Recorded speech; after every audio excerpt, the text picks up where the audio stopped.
talking about the BE.DO.HAVE formula for achieving in success in anything one desires. So how should you achieve your ambitions and goals? I talked about this in the past week every day.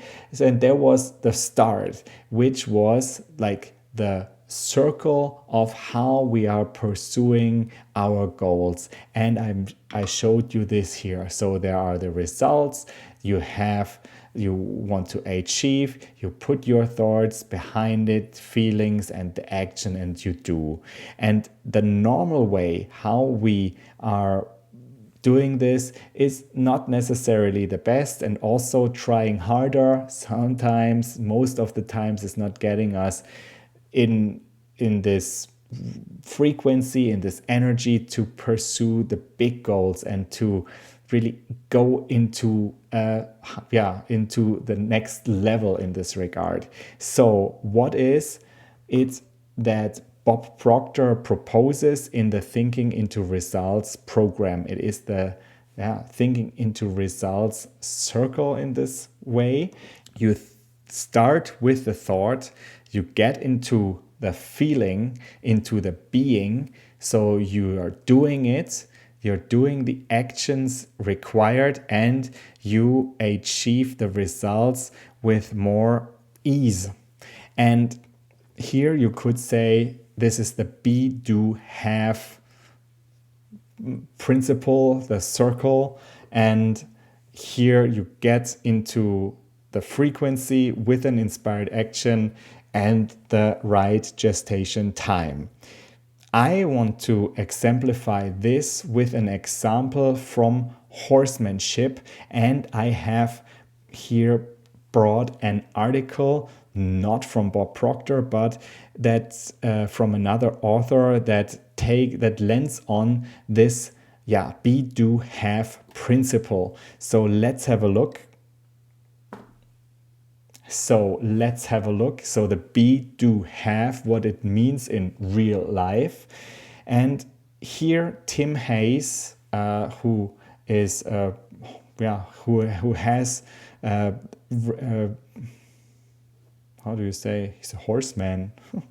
So Tim Hayes has explained his relationship with horses with the BE.DO.HAVE formula. And he writes, in general, it is a formula for achieving success in anything one desires.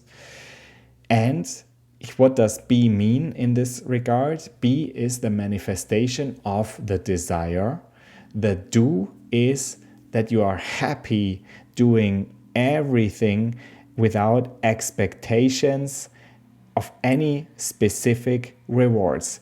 You simply love the process, and you will clearly know what is to do, necessary, required, and right in your choices and your decisions that involve whatever is your passion.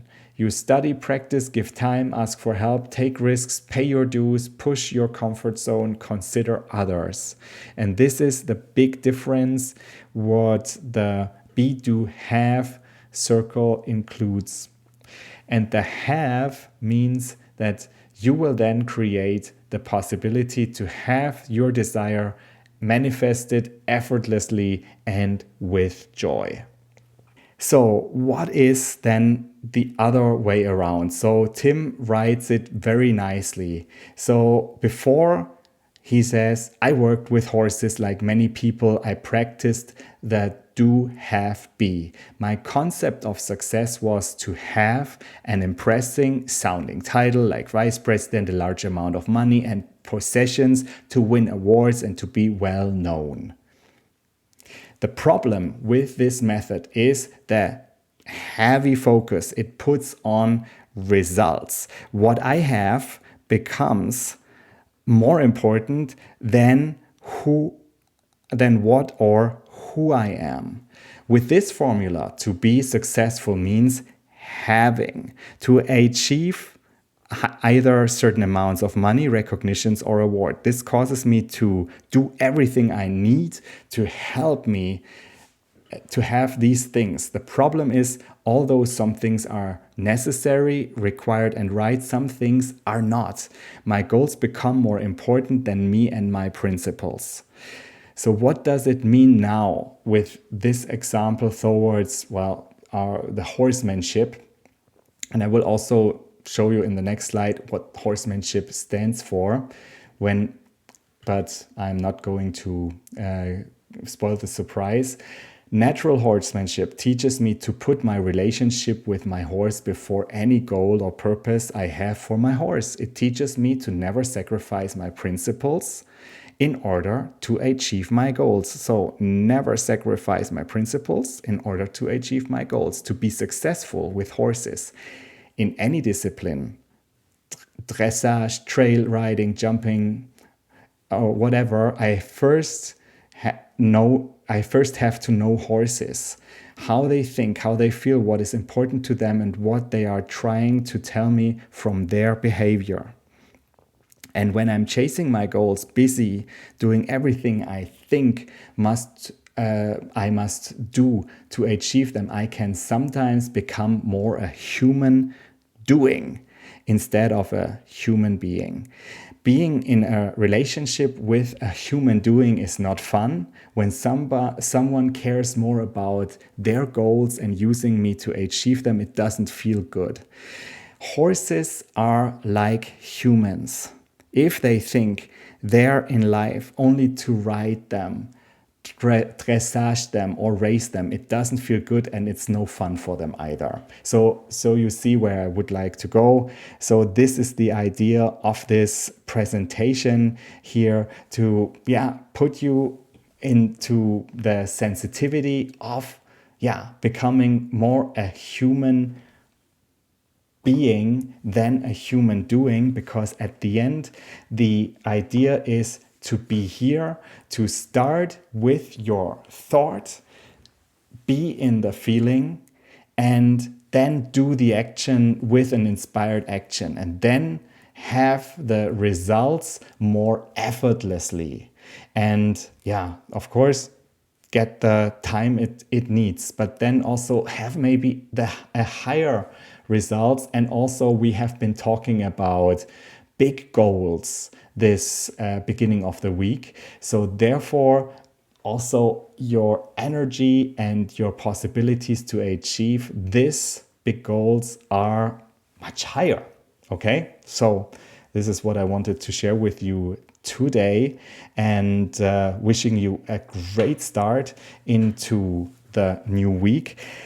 So what is it you would like to do? Is it results driven or is it thought driven? If you are managing people, think of this article. I think it's so deep.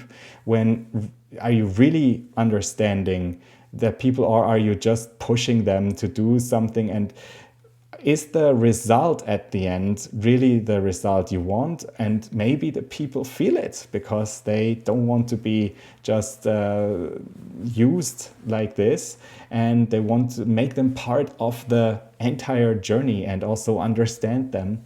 And I think this is also a great article for all managers. So hopefully you go into the next week with this sense of human being, and so with the be, do, and have attitude. And so much going on these days, right? So we're just coming from one crisis, and so there are new crises coming. It seems so much, but you know what? I think it's not going to be less. It's going to be that messy and that chaotic. There's so much change coming from the outside. The only thing to deal with that is to be rooted within yourself and to have the mindset to be, towards your goals, your ambitions, and your purpose.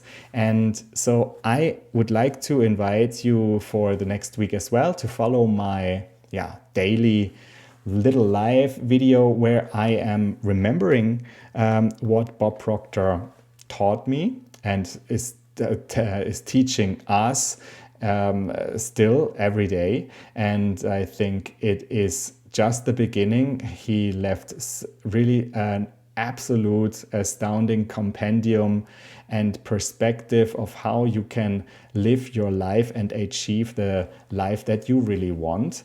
And so I think this is worth to talk about this every day a little bit in March. And I would like to invite you to join me and also let me know what you think of this if you have any questions. I would also like to invite you to a webinar that I am going to hold in a few days. The idea is to share with you more in a compounded form what I learned from Bob Proctor, and to share with you also how you can define your life goals and what is the goal to pursue. And I'm happy to guide you here and ask you some questions that can put you on the right track in this regard.